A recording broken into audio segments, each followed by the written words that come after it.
This is your default table created by the Gutenberg editor.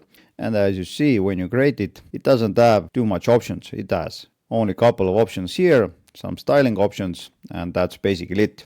In this video, I'm gonna show you a better table builder, which allows you to choose between 240 templates. You can create all sorts of tables. You have a bunch of cool styling options. And that's not it. With the help of this plugin, you also can create data tables and post tables. So let's jump in and see how to set it up. Now the plugin I'm gonna use in this video is called TableKit, this one here. It has a free version and it also has a pro version.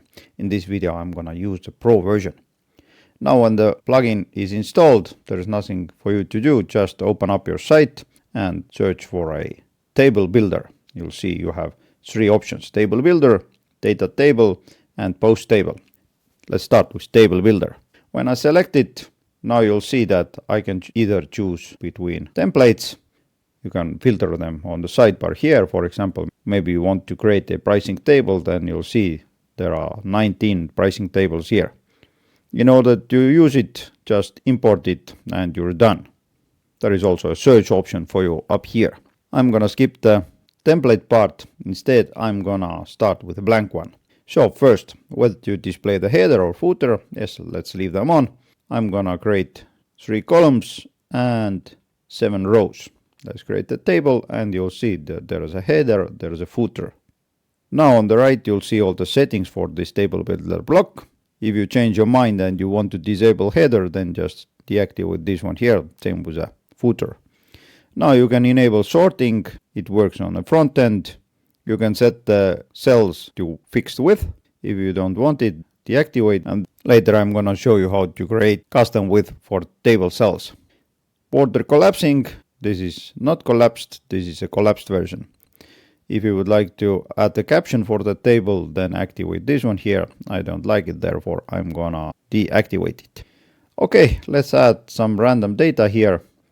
And as you see, adding information here is really simple. Just point and click. You can also add Gutenberg blocks here. For example, you can add image. I'm gonna open up my media library and I'm gonna add some random image here. Select. Let's make it smaller.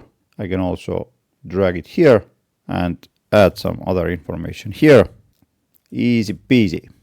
Now if you would like to delete any rows, then just click inside one cell. Take a look. You have to have a table data selected.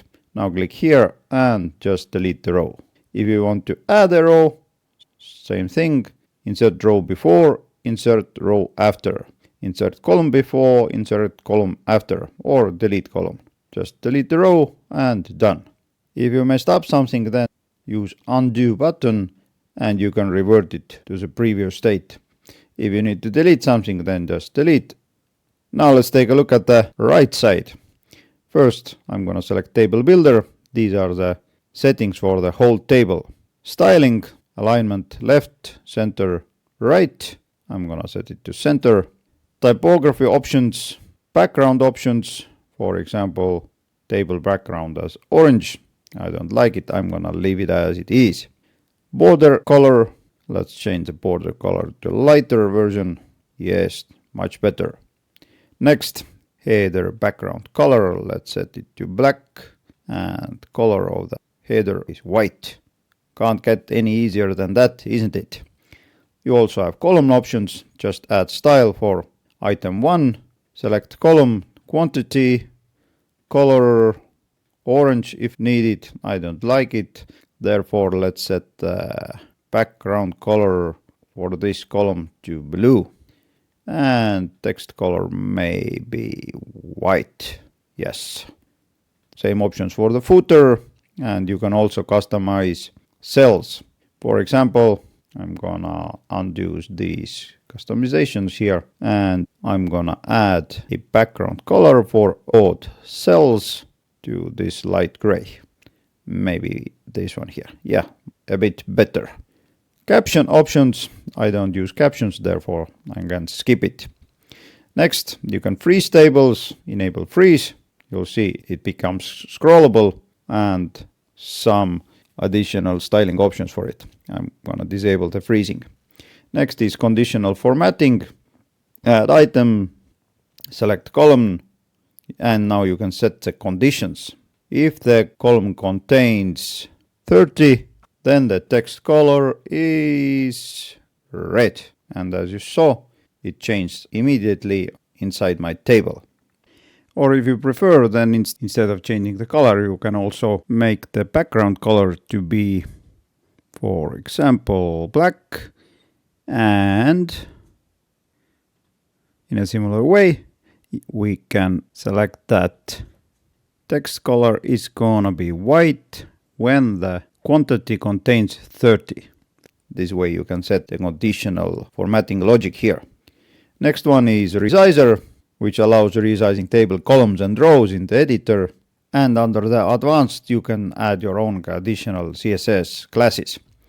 Now let's go back to the table builder settings, and I'm gonna deactivate fixed width table cells, and I'm gonna show you how to create your own column width. So let's select the table data. At the width, I'm gonna select %, and I'm gonna add that this column is 20% of width. Next, I'm gonna do the same with this, and I'm gonna add 40%, and last one is gonna be also a 40%. Just to verify, yeah, I need to select percentage here. Let's save. Let's preview the table, and you'll see this is the table I created, and now this is how it looks like on the mobile. Okay. Before I proceed, I have a quick favor to ask. Give this video a like, and I'll give you a virtual cookie with 0 calories. So this is the basic table. I'm gonna delete it, and I'm gonna add another table. This time it's gonna be a data table. As before, you can choose between the templates, but I'm gonna start blank. And now data source is the first thing you need to see. You can upload a CSV file, Google Sheet, JSON file, or nested JSON file. I have prepared a CSV file, therefore I'm gonna select this one, and as you see, with a one click it created me a table with all the information that was added inside this CSV file, which means it makes my life much easier when creating these tables.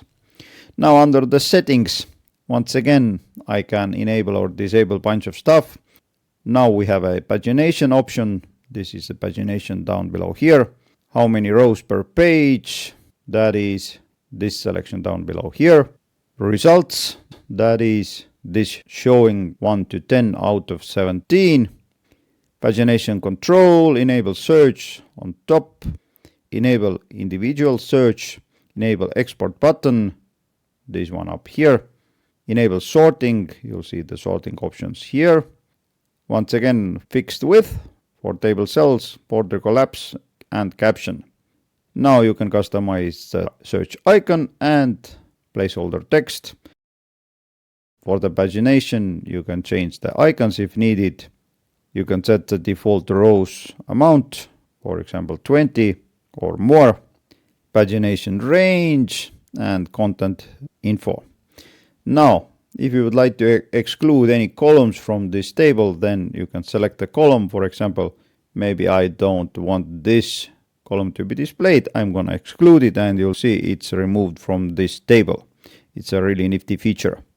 And the same style options as before, plus you have some additional options for export button customization, export button drop-down customization, pagination, search, and for individual search button.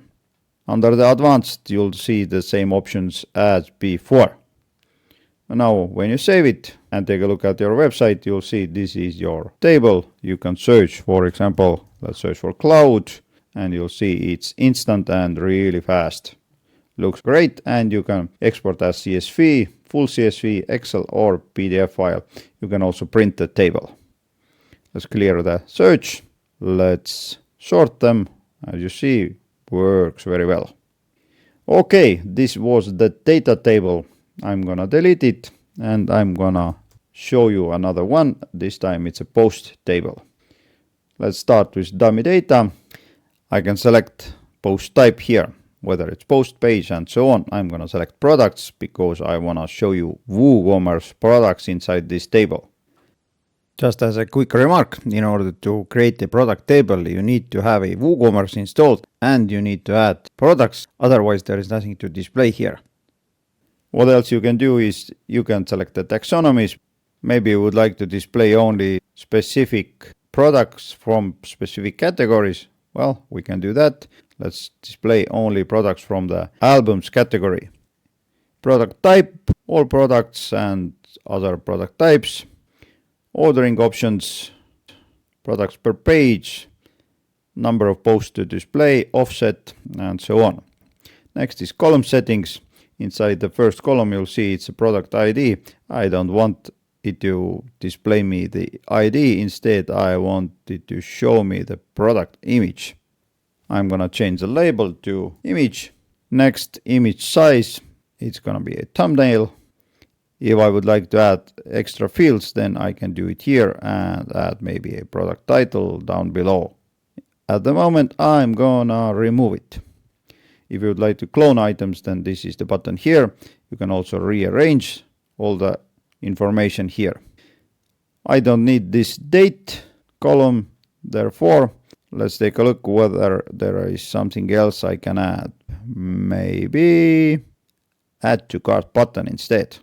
Yes, much better idea. Now, author name, I don't need this one also, therefore I'm gonna change it to regular price. I'm gonna add extra fields and this time I'm gonna also display the sale price down below. Under the settings, you'll see all the same settings, the same pagination, search and exclude columns. Now, the style, common style, I'm gonna align everything to center. All other settings are the same as before, but now we have extra field option here. You'll see if you open it up, you can customize it. Layout flex or block. This is flex, this is block. Typography for sale price.